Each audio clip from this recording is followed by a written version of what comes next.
নমস্কাৰ মই পলাক্সি আৰু আপোনালোকে চাই আছে নিউজ টুডে এনি লৈ আহিছো কেইটামান গুৰুত্বপূৰ্ণ খবৰ বাগজনৰ জুইকুৰাই উদঙাইছে ভাৰতৰ প্ৰযুক্তিবিদ্যাৰ স্বৰূপ এটা সময় আছিল সকলোৱে নিজস্ব সপোনেৰে সাজিছিল এখনি ঘৰ হয়তো কাৰোবাৰ পকি আন কাৰোবাৰ বাঁখেৰৰ কিন্তু সপোন ৰচিছিল ভৱিষ্যতৰ অইল ইণ্ডিয়া কৰ্তৃপক্ষৰ গাফিলতিয়ে কক নাইবা অইল ইণ্ডিয়া লিমিটেডৰ অধীনস্থ জন এনাৰ্জি নামৰ বহুজাতিক কোম্পানীৰ ভুলতেই কক নিমিষতে জ্বলি ভস্মীভূত হ'ল বহুজনৰ ভৱিষ্যত অইল নিৰ্বাপক বাহিনীত কৰ্মৰত সাহসী ব্যক্তি দুজন ক্ৰমে দুৰ্লভ গগৈ আৰু তিখেশ্বৰ গোহাঁইৰ জীৱনক বলিদান দিব লগা হ'ল দুটা দশক পূৰ্বে তিনিচুকীয়া চহৰৰ পৰা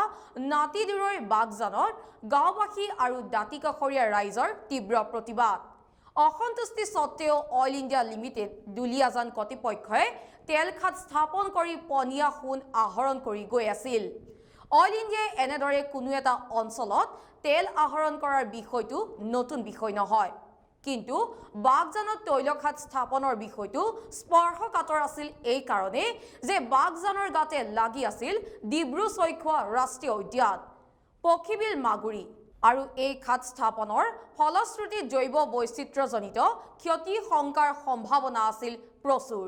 যোৱা ২৭ তাৰিখৰ পৰা গেছ নিৰ্গত হৈ থকা বাগজানৰ বিজি আৰু ৫ নম্বৰৰ তৈল খাতটো হঠাৎ মঙলবাৰে ভয়ানক জুইৰ লেনিহান শিখাই আগুৰি ধৰে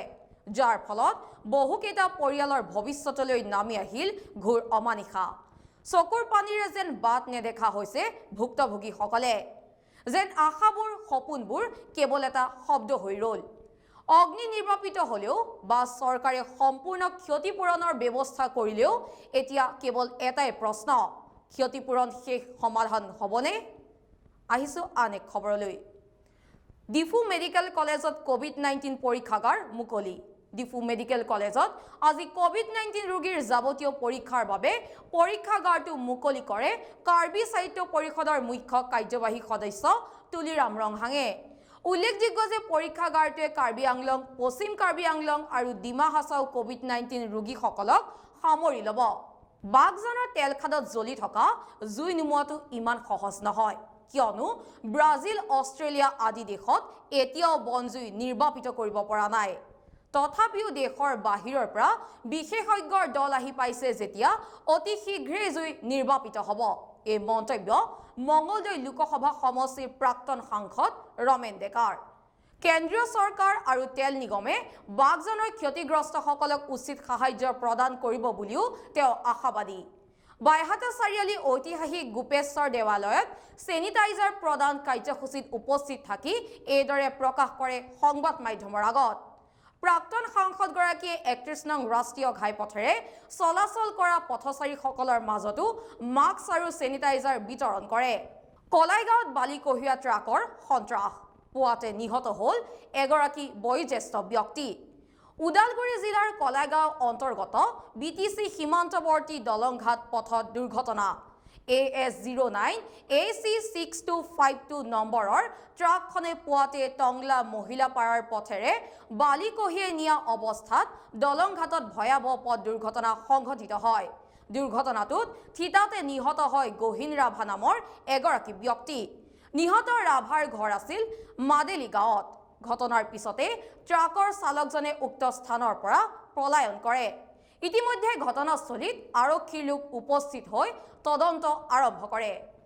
কইল ইণ্ডিয়া সুৰক্ষাৰ দাবীৰে মাঘেৰিটাত অৱস্থান ধৰ্মঘট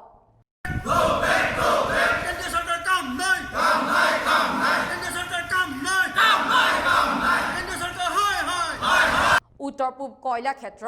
কল ইণ্ডিয়া লিমিটেডত মাঘেৰিটা জীয়াই ৰখাৰ স্বাৰ্থত মাঘেৰিটাত অব্যাহত আছে তীব্ৰ প্ৰতিবাদ উদ্যোগৰ ওপৰত এখন চহৰ গোটেই এখন চহৰ এখন জিলা এখন গোটেই চহৰ উদ্যোগটোৰ ওপৰতে নিৰ্ভৰ কৰি পেলাই হেৰি হৈ থাকে আৰু বিশেষকৈ দেখিবলৈ পাইছোঁ যে মাঘেৰিটা অঞ্চলত এটাই উদ্যোগ আছে সেইটো হৈছে নৰ্থ ইষ্টাৰ্ণ কোলফিল্ড আৰু যদি এইটো যদি বন্ধ হৈ যায় তেতিয়াহ'লে মাঘেৰিটাত ইয়াৰ অৰ্থনীতিটো বহুত তললৈ নামি যাব বুলি আশংকা হৈছে শেহতীয়াকৈ যোৱা 3 জুনত উত্তৰ পূব কয়লা ক্ষেত্ৰ কল ইণ্ডিয়া লিমিটেড মাঘেৰিটাৰ অধীনত খনন নিয়োজিত মাইমিং কোম্পানীসমূহক NEC/GM/2020/36 1 নম্বৰৰ জাননী যোগে মাঘেৰিটাৰ প্ৰবন্ধকগৰাকীয়ে নিৰ্দেশনা জাৰি কৰাৰ পিছতে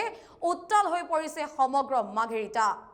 কল ইণ্ডিয়া কৰ্মচাৰী মাইমিং কোম্পানীৰ কৰ্মচাৰীৰ লগতে সমগ্ৰ মাঘেৰিটাবাসীৰ উপৰিও বিভিন্ন দল সংগঠনেও মাঘেৰিটাৰ আৰ্থিক ভেটিৰ স্বৰূপ কল ইণ্ডিয়া লিমিটেডক বৰ্তাই ৰখাৰ বাবে অব্যাহত ৰাখিছে ধৰ্ণা প্ৰতিবাদ আদি কাৰ্যসূচীৰ।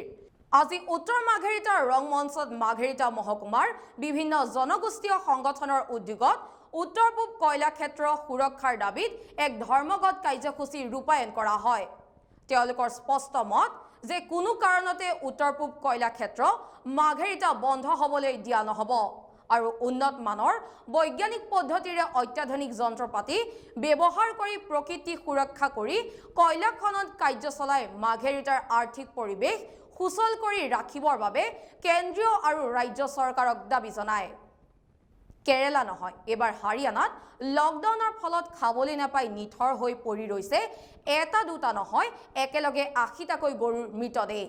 প্ৰশাসনেও নকৰিলে কোনো ধৰণৰ সহায়। কেৰেলাত হাতীৰ মৃত্যুক লৈ বিক্ষোভ অব্যাহত থকা সময়তে এই মৰ্মান্তিক দৃশ্য পোহৰলৈ আহিছে হাৰিয়ানাত। যি সময়ত চৰকাৰে গো পালনৰ আইন কৰিছে সেই সময়তে গো ৰক্ষা কৰাটো দূৰৰে কথা। এনেদৰে এতিয়া পৰি ৰৈছে মৃতদেহসমূহ। আহিছো পৰৱৰ্তী খবৰলৈ। অসম মেঘালয়ৰ সীমান্তত কুণ্ডাসহ বলেৰো পিকআপ ভেন জব্দ। পশ্চিম কাৰ্বি আংলঙৰ খেৰনি বনাঞ্চলিক কাৰ্যালয়ৰ অন্তৰ্গত লংটাৰ থেপিত কুণ্ডাসহ জব্দ হয় গাড়ীখন। কাৰ্বি আংলঙৰ পৰা মেঘালয়লৈ চোৰাং কাঠ ব্যৱসায়ীয়ে সৰবৰাহ কৰি থকা অৱস্থাত জব্দ হয় কুণ্ডাখিনি। গাড়ীখনৰ নম্বৰ হৈছে AS02 CC 1604। এক গোপন সূত্ৰৰ পম খেদি মাজনিশা খেৰনি বন বিভাগ আৰু মকৈলুম উপ আৰক্ষী চকীৰ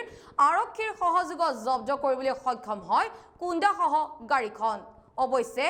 আন্ধাৰৰ সুযোগ লৈ অভিযানকাৰী দল উক্ত স্থানত পোৱাৰ পূৰ্বে কাঠচোৰে গাড়ী এৰি পলায়ন কৰে। এইটো মোৰ ইনষ্ট্ৰাকশ্যন মতে মকৈলুম ষ্টাফ আৰু মকৈলুম আউটপোষ্টৰ ষ্টাফে গাড়ীটো ডিটেক্ট কৰি থৈছে। কোন জেগাত মানে ঠাইটো লংটাৰ থেপি বুলি। লংটাৰ থেপি। কাঠখিনি ক'লৈ লৈ গৈ আছিলে? এইটো কাঠটো তেওঁলোকে এইটোতো ক'ত চবেই জানে, এইটোতো মেঘালয় গৈ আছে।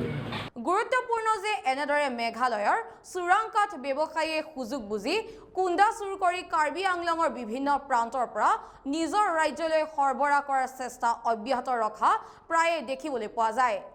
আজিলৈ মই পলাক্সী বিদায় লৈছোঁ। বিভিন্ন বা বাতৰিৰ বাবে চাই থাকিব নিউজ টুডে এনি।